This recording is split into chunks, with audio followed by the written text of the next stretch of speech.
दोस्तों, साल 2023 की सबसे बड़ी गुरु पूर्णिमा साल के जुलाई में पड़ने वाली गुरु पूर्णिमा को सबसे बड़ी और सबसे खास पूर्णिमा माना जा रहा है। इस दिन आप जिसे भी अपना गुरु मानते हैं, उनकी सेवा पूजा या उनके दर्शन अवश्य करें, क्योंकि गुरु ईश्वर से बड़ा होता है, माता पिता से भी बड़ा होता है। गुरु भगवान का साक्षात रूप होता है। गुरु नहीं तो संसार भी एक अपाहिज ही होगा। गुरु की भूमिका सोना चांदी हीरे मोती से भी बढ़कर है। इसीलिए गुरु को अपने जीवन में अवश्य जोड़ें। 3 जुलाई को पड़ने वाली गुरु पूर्णिमा पर कई दुर्लभ संयोग बन रहे हैं। ऐसे में इन 2 जगहों पर चुपचाप 2 दीपक जलाकर छोड़ दें। इससे मृत्यु दंड, पितृदोष, महाकाल सर्प दोष, नजर दोष, शनि दोष, राहु दोष सब कुछ होगा खत्म। किस्मत पर लग जाएंगे 4 चांद। महालक्ष्मी दौड़ी दौड़ी चली आएंगी। कंगाल भी होंगे धनी। दोस्तों, आज हम आपको बताएंगे दीपक जलाने के कितने ज्यादा फायदे आपको अपने जीवन में मिलते हैं और किस प्रकार आपको दीपक जलाना चाहिए, कौन सी दिशा में, जिससे आप बहुत ज्यादा तरक्की प्राप्त कर सकें और अपने जीवन में सभी बाधाओं को खत्म कर सकें। सबसे पहली बात तो आपको ध्यान में रखनी चाहिए कि अपने घर के मंदिर में रोजाना ही आपको दीपक जलाना चाहिए। कभी भी ऐसा नहीं होना चाहिए कि आपने दीपक ना जलाया हो, क्योंकि घर के मंदिर में रोजाना दीपक जलाना बहुत ही जरूरी होता है। इसी से आपके घर से सभी नेगेटिव एनर्जी बाहर निकलती है। अगर आप कोई भी दीपक नहीं जलाते हैं घर के मंदिर में या फिर अपने घर में शाम के समय, तो इससे आपके घर का वातावरण बहुत ज्यादा नेगेटिव तो होता ही है। आपके घर की परेशानी भी बहुत ही ज्यादा बढ़ने लगती है। घर का जो मुखिया होता है उसे बहुत ज्यादा ही मेहनत करनी पड़ती है। इसकी वजह से परेशानी, डिप्रेशन और टेंशन में घर का मुखिया पहुंच जाता है। शाम का समय हिंदू धर्म में बहुत ही ज्यादा महत्वपूर्ण माना जाता है और जो लोग शाम के समय कभी भी घी का दीपक या फिर तेल का दीपक अपने घर में नहीं जलाते हैं, तो उनके घर में हमेशा ही मुसीबत बनी रहती है। यानी कि एक मुसीबत से निकलते हैं तो दूसरी मुसीबत में उससे पहले ही फंस जाते हैं और हमेशा ही धन की समस्याएं, परेशानियां बढ़ती रहती हैं। उनके जो बच्चे होते हैं वो भी उनके खिलाफ होने लगते हैं, उनका कहना बिल्कुल भी नहीं मानते हैं। इसी तरह से घर का पूरा माहौल ही दुखपूर्ण होने लगता है। काफी लोग इन चीजों को मानते भी हैं, लेकिन जानते हुए भी उपाय नहीं कर पाते हैं और भूल जाते हैं। उन्हें इन चीजों से होने वाले नुकसान के बारे में पता नहीं होता है। इसीलिए रोजाना आपको एक घी का दीपक या फिर तेल का दीपक जलाना बहुत ही जरूरी होता है। अगर आप नहीं जला सकते हैं तो कोई और व्यक्ति भी आपके घर में दीपक जला सकता है, लेकिन रोजाना दीपक जलाना बहुत ही जरूरी होता है। इसी से आपकी सभी नेगेटिव एनर्जी आपके घर से हमेशा बाहर रहती है। दोस्तों, शाम का समय ऐसा होता है जिस समय नकारात्मक ऊर्जाएं बहुत ही ज्यादा प्रबल होती है और आपके घर में प्रवेश कर जाती है। ऐसे में अगर आप घर में या घर के मंदिर में दीपक नहीं जलाते हैं तो नेगेटिव एनर्जी आपको बहुत ही ज्यादा परेशान करती है। आपके सभी काम बिगाड़ने लगती है। जिस समय सूरज डूब जाता है उसी समय ये नेगेटिव एनर्जी बहुत ही ज्यादा प्रबल हो जाती है। उसी समय आपको मुंह हाथ पैर धोकर दीपक जलाना चाहिए। अगर आप खुद नहीं कर सकते हैं तो कोई और व्यक्ति भी आपके लिए ऐसा कर सकता है। दोस्तों, अब जिस घर में बहुत सारे लोग बीमार रहते हैं या फिर बीमारी कभी भी ठीक नहीं होती है, तो ये भी एक संकेत होता है कि आपके घर में बहुत ही ज्यादा नकारात्मक ऊर्जाएं हैं जो परेशानियों को, बीमारियों को, मुसीबतों को बहुत ही ज्यादा बढ़ा रही हैं। इन सभी चीजों को खत्म करने के लिए आपको अपने घर में जब सूरज ढल जाता है तो उस समय घी का दीपक या फिर सरसों के तेल का या फिर तिल के तेल का दीपक भी पूर्व दिशा में आप जला सकते हैं। लेकिन रोजाना इन चीजों को करना बहुत ही जरूरी है, तभी आपको इसके लाभ मिल पाते हैं। अगर आपके घर में धन से जुड़ी समस्याएं, नौकरी, व्यवसाय से जुड़ी हुई कोई भी समस्याएं हैं, अगर ऐसी समस्याएं बहुत ही ज्यादा होती हैं, तो आपको अपने घर के उत्तर दिशा में रोजाना ही घी का दीपक जलाना चाहिए। इसे एक भी दिन आप मिस ना करें। अगर आप रोजाना उत्तर दिशा में घी का दीपक जलाते हैं तो इससे आपकी धन से जुड़ी हुई समस्याएं खत्म हो जाती हैं। जिन लोगों को नौकरी नहीं मिलती है तो उनको भी नौकरी मिलने लग जाती है। और अगर वही व्यक्ति जिसको परेशानी है और वही अगर रोज दीपक जलाता है तो इससे मिलने वाले फायदे और भी ज्यादा हो जाते हैं। शाम के समय घी का दीपक या फिर तेल का दीपक जलाना बहुत ही जरूरी होता है। आप कभी भी इन चीजों को नजरअंदाज ना किया करें, क्योंकि इन्हीं से आपके जीवन में परेशानियां बढ़ जाती हैं और आपको मुसीबतों का सामना करना पड़ सकता है। आपको ये जानकर हैरानी होगी कि जो भी घी का दीपक आप जलाते हैं, उससे जो निकलने वाली ऊर्जाएं होती हैं, वो आपके घर में जब फैलती हैं, तो इससे घर का माहौल एकदम से सुख में बनने लगता है, यानी कि पॉजिटिव होने लगता है। घर के सभी लोग शांति से रहने लगते हैं। इसी प्रकार से जो तेल का दीपक होता है, ये भी जब जलता है तो इससे आपके आसपास जितनी भी नकारात्मक ऊर्जाएं हैं वो खत्म हो जाती हैं, क्योंकि इन दीपकों से निकलने वाली जो ऊर्जाएं होती हैं, धुआं होता है, वो निगेटिव एनर्जी को बाहर निकालता है और आपके आसपास की एनर्जी को पॉजिटिव बनाता है। तो ये बहुत ही जरूरी चीजें हैं। शाम के समय कभी भी आप इन चीजों को कभी मिस ना किया करें, तभी आप अपने जीवन में सफलता पा सकते हैं और आपकी जितनी भी मनोकामनाएं हैं वो भी पूरी होती हैं। दोस्तों, हम अपने घर के पूजा घर में पूजा पाठ करते हैं और मूर्ति आदि रखते हैं। दोस्तों, मूर्ति का क्या महत्व होता है, आज हम आपको इस वीडियो के माध्यम से बताने वाले हैं। जिस घर के पूजा घर में एक साथ ये दो मूर्तियां होती हैं, वहां पर बनता है राजयोग और दुनिया आपके कदमों में आ जाती है। कहने का तात्पर्य यह है कि आपको सर्व सुख प्राप्त हो जाता है, जिसकी आपने कल्पना की है, जिसकी आपने मनोकामना मांगी है।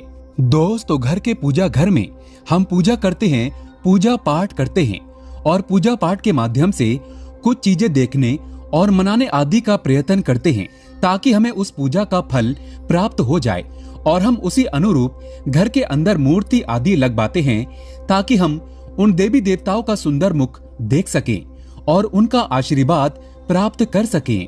लेकिन दोस्तों, अगर हम अपने घर के पूजा घर में इन मूर्तियों के साथ अन्य मूर्तियां भी रखते हैं, तो निश्चित तौर पर हमारी किस्मत बदल जाती है और देखते ही देखते हमारे जीवन के अंदर की सारी कंगाली समाप्त होने लगती है। दोस्तों, बात करते हैं उन मूर्तियों के बारे में कि आखिर कौन सी दो मूर्तियां एक साथ में आपको रखनी चाहिए, ताकि उसका सच्चा सर्व सुख आपको प्राप्त हो सके। और सबसे पहले अगर हम किसी मूर्ति की बात करें, तो दोस्तों, अगर आप श्री कृष्ण के भक्त हैं और बाल गोपाल की मूर्ति रखते हैं, तब आपको भगवान श्री कृष्ण के साथ माता रानी राधा जी की मूर्ति भी आपको जरूर रखनी चाहिए। दोस्तों, यह भगवान कृष्ण की अगर आपके घर में तस्वीर है, तो उसके साथ राधा जी की भी तस्वीर संयुक्त जोड़े के रूप में आपको लेकर आनी चाहिए। दोस्तों, ये प्रेम और एकता की एक ऐसी अनोखी मिसाल है कि जिस घर में इन दोनों की तस्वीरें होती हैं, तो समझ लीजिए उस घर के अंदर किसी भी प्रकार का गृह कलेश नहीं होता है। दोस्तों, पति पत्नी और परिवार जनों के बीच परस्पर प्रेम रहता है और घर में धन धान्य में अपने आप ही वृद्धि होती है। इसीलिए ये जरूरी माना गया है, अगर आप भी इन मूर्तियों को रखते हैं, तो निश्चित तौर पर आपके जीवन में अपने आप ही फायदा प्राप्त हो जाएगा। दोस्तों, कई लोग अपने घर में माता लक्ष्मी की पूजा करते हैं, तो सोचते हैं कि भगवान विष्णु की भी पूजा करें या ना करें, या फिर उनकी मूर्ति साथ में रखें या ना रखें। दोस्तों, हमेशा भगवान श्री विष्णु जी और माता लक्ष्मी की पूजा आपको एक साथ करनी चाहिए। दोस्तों, देवादिदेव महादेव भगवान विष्णु और भगवान ब्रह्मा जी तीनों ही देवताओं को सर्वशक्तिमान देवता माना गया है और त्रिदेवों में भगवान विष्णु जी को पूजा जाता है। तो अगर आप अपने घर के पूजा घर में लक्ष्मी नारायण जी की संयुक्त रूप में पूजा करते हैं, तो निश्चित तौर पर आपके घर में दिन दुगनी रात चौगनी वृद्धि देखने को मिलती है। दोस्तों, इसीलिए आप भगवान विष्णु जी के साथ माता लक्ष्मी जी की पूजा करें। अगर माता लक्ष्मी की अकेली तस्वीर है, तो आपको उनके बाएं तरफ भगवान श्री गणेश और भगवान श्री कुबेर जी की मूर्ति या तस्वीर अपने घर के मंदिर में जरूर लगानी चाहिए। अगर आप माता लक्ष्मी जी के बाएं तरफ भगवान श्री गणेश जी की मूर्ति लगाते हैं या तस्वीर लगाते हैं, तो आपको निश्चित तौर पर लाभ प्राप्त होता है और देखते ही देखते आपके जीवन के अंदर की कंगाली समाप्त होने लगती है और धन प्राप्ति के लिए आपको लक्ष्मी गणेश जी की संयुक्त रूप से पूजा करनी चाहिए। माना जाता है माता लक्ष्मी धन देती है, तो भगवान श्री गणेश रिद्धि सिद्धि का भंडार और वृद्धि का विकास करते हैं। इसी वजह से इनकी पूजा बहुत जरूरी मानी गई है। दोस्तों, कई लोग पूछते हैं कि अपने घर में हनुमान जी की तस्वीर या मूर्ति रखें या ना रखें, या उनकी पूजा करें या ना करें। दोस्तों आपको निश्चित तौर पर हनुमान जी की अन्य देवी देवताओं के साथ में भी आप मूर्ति या तस्वीर रख सकते हैं। किसी प्रकार की कोई दो राय नहीं है कि आपके ऊपर हनुमान जी क्रोधित होंगे या नहीं होंगे। दोस्तों इसके अलावा आप प्रभु श्री राम की तस्वीर भी अपने घर के पूजा घर में रखते हैं, तो आप हनुमान जी की तस्वीर रखें या ना रखें, हनुमान जी के निमित्त किसी भी प्रकार की पूजा या पाठ करना हो तो आप प्रभु श्री राम से कहें। दोस्तों भगवान श्री राम के प्रिय भक्त हनुमान जी हैं और निश्चित तौर पर आपको उतना ही आशीर्वाद प्राप्त होता है जितना कि आपको हनुमान जी की मूर्ति या तस्वीर का पूजन करने से होता है। या फिर आप क्या करें, श्री राम दरबार की तस्वीर अपने घर में लेकर आएं और श्री राम दरबार की तस्वीर का पूजन करें, या उनकी मूर्ति या उनके किसी प्रकार की कोई चीज आपके पास है तो आप उनका पूजन करें। इसमें सारे देवी देवताओं का आपको आशीर्वाद प्राप्त हो जाता है। हनुमान जी से लेकर माता सीता, भगवान श्री राम और अन्य देवी देवताओं का भी आशीर्वाद आपको प्राप्त हो जाता है। तो निश्चित तौर पर अपने घर के पूजा घर में एक साथ आप ये तस्वीर रख सकते हैं। आपके जीवन में राजयोग की प्राप्ति हो जाती है। दोस्तों इसी तरह अगर आप अपने घर के पूजा घर में या किसी अन्य स्थान पर अगर कोई तस्वीर रखना चाहते हैं और उसे लगाकर अपने घर में लाभ प्राप्त करना चाहते हैं, तो अपने घर में या पूजा घर में आपको निश्चित तौर पर त्रिदेवों की तस्वीरें या मूर्ति एक ही स्थान पर लाकर जरूर रखनी चाहिए। ब्रह्मा, विष्णु और महेश, इन तीनों की संयुक्त रूप से इनकी एक साथ तस्वीर अपने घर के मंदिर में या अपने घर में कहीं भी लाकर रख देनी चाहिए। माना जाता है कि इन तीनों देवताओं के एक साथ दर्शन करने मात्र से हमारे बड़े से बड़े विघ्न और बड़े से बड़े कष्ट ऐसे ही समाप्त हो जाते हैं। इसी वजह से इन तीनों की एक साथ में तस्वीर या मूर्ति लाकर आपको पूजा जरूर करनी चाहिए। दोस्तों अब बात करते हैं कि कुछ ऐसी तस्वीरें होती हैं या ऐसी मूर्तियां होती हैं जिनको आपको अपने घर के पूजा घर में स्थान ही नहीं देना चाहिए। अगर आपने इन तस्वीर या मूर्ति को अपने घर के पूजा घर में स्थान दिया है तो समझ लीजिए कि आपको कंगाली का सामना करना पड़ेगा या फिर देवी देवताओं के क्रोध का सामना करना पड़ेगा। दोस्तों और एक बात बता दें कि मंदिर में कभी भी विषम संख्या में गणेश जी की मूर्तियां ना रखें, जैसे कि 1, 3 या 5 ऐसे रखना अशुभ माना जाता है। 2 मूर्तियों को एक साथ रखना शुभ माना गया है। अगर आप सिर्फ गणेश जी की मूर्ति रखते हैं तो इसके अलावा किसी भी प्रकार की मूर्ति आपको नहीं रखनी चाहिए। दोस्तों इन्हें स्थापित करते वक्त ध्यान दें कि गणेश जी का चेहरा हमेशा घर के मुख्य दरवाजे की तरफ होना चाहिए ताकि आपको अच्छे और सच्चे धन लाभ की प्राप्ति हो। और इस बात का ध्यान रखें कि घर में अंगूठे से बड़े आकार का शिवलिंग आपको भूल कर भी नहीं रखना चाहिए। हमेशा एक छोटा सा शिवलिंग रखें और इससे ज्यादा शिवलिंग आपको नहीं रखना चाहिए। दोस्तों वैसे तो आपको अपने घर में शिवलिंग रखना ही नहीं चाहिए, उसके बाद भी अगर आप रखते हैं तो अंगूठे के आकार से बड़ा शिवलिंग आपको नहीं रखना चाहिए।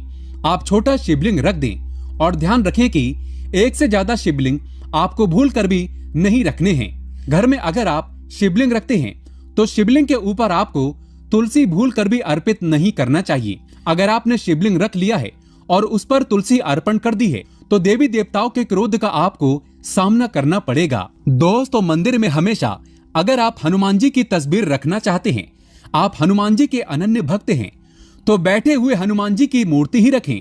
बजरंगबली रुद्र भगवान शिव के अवतार हैं, इसीलिए उनके भी शिवलिंग की तरह ही मूर्ति रखें। साथ ही जो पति पत्नी होते हैं, वैवाहिक जीवन आपने नया स्टार्ट किया है तो हनुमान जी की मूर्ति या तस्वीर अपने कमरे में, अपने बेडरूम में आपको भूल कर भी नहीं रखनी चाहिए, अन्यथा आपको आपके जीवन में कई प्रकार के दोषों का सामना करना पड़ता है। दोस्तों हनुमान जी ब्रह्मचारी हैं, तो इस बात का आपको ध्यान रखना चाहिए। दोस्तों राधा कृष्ण की मूर्तियां अगर आप जैसे अपने शयन कक्ष में सोते हैं और वो आपके बेड के सामने की तरफ रखी है कि जैसे कि आप सुबह उठें और आपको उठते ही पहले उनके दर्शन हो जाएं, तो समझ लीजिए कि आपका जीवन माला माल होने वाला है। किसी भी प्रकार का कोई दुख, धन की चिंता आपके जीवन में नहीं रहेगी। दोस्तों इसी तरह अगर माता दुर्गा की तस्वीर आप अपने घर में लेकर आना चाहते हैं और चाहते हैं कि माता दुर्गा की तस्वीर के माध्यम से आप अपने जीवन में समृद्धि देखें, तो दोस्तों भूलकर भी आपको माता दुर्गा की क्रोधित अवस्था की तस्वीर, जैसे कि महाकाली की तस्वीर या फिर महिषासुर का वध करते हुए या क्रोधित अवस्था में माता लक्ष्मी की, माता दुर्गा की तस्वीर लाकर आपको उनकी पूजा नहीं करनी चाहिए। दोस्तों, हमेशा शांत और सुंदर मुख वाली तस्वीर ही अपने घर के अंदर लाकर पूजा करनी चाहिए। बहुत ही शुभ और मंगलकारी माना जाता है। दोस्तों, इस बात का ध्यान रखें कि अगर आप अपने घर में मूर्तियां रखते हैं तो आपको इनको भूलकर भी टूटे हुए चावल नहीं चढ़ाने चाहिए। बेहतर होगा कि आप हल्दी में चावल को पीला करके ही वो चावल चढ़ाएं। लेकिन टूटे हुए चावल आपको भूलकर भी माता लक्ष्मी को या अपने घर में देवी देवता को नहीं चढ़ाने चाहिए। दोस्तों, इसी तरह इस बात का भी ध्यान रखें कि अपने घर के मृत परिजनों या पूर्वजों को मंदिर में स्थापित न करें।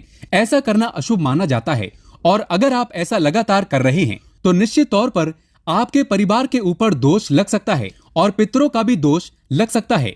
पितरों की पूजा एक अलग स्थान पर की जाती है, घर के मंदिर में उनको स्थापित नहीं किया जाता है। दोस्तों, इसी तरह भगवान भैरव की तस्वीर या भगवान शनिदेव की, राहु केतु की इस प्रकार की तस्वीरें अपने घर में ही नहीं लेनी चाहिए। प्रतीकात्मक रूप से आप घर के पानी रखने के स्थान पर उनकी पूजा कर सकते हैं, क्योंकि इनकी साधना तंत्र मंत्र और विशेष महत्व द्वारा की जाती है। घर के अंदर आप ऐसे ही इनकी पूजा पाठ आप नहीं कर सकते हैं। इनकी पूजा पाठ में अगर किसी प्रकार की कमी रह जाती है तो उनको बहुत ज्यादा क्रोध आ जाता है। इनके क्रोध का आपको सामना करना पड़ता है। इसी वजह से आपको इस प्रकार की तस्वीरें या मूर्तियां अपने घर के अंदर नहीं रखना चाहिए। और जो पहले हमने आपको बताया उस प्रकार की तस्वीरें तो निश्चित तौर पर आप रखकर अपने जीवन में फायदा प्राप्त कर सकते हैं। दोस्तों, अगर आप भगवान शिव से प्यार करते हैं तो कमेंट बॉक्स में लिखें हर हर महादेव, ओम नमः शिवाय, जय शिव शंकर। एक लाइक तो बनता है।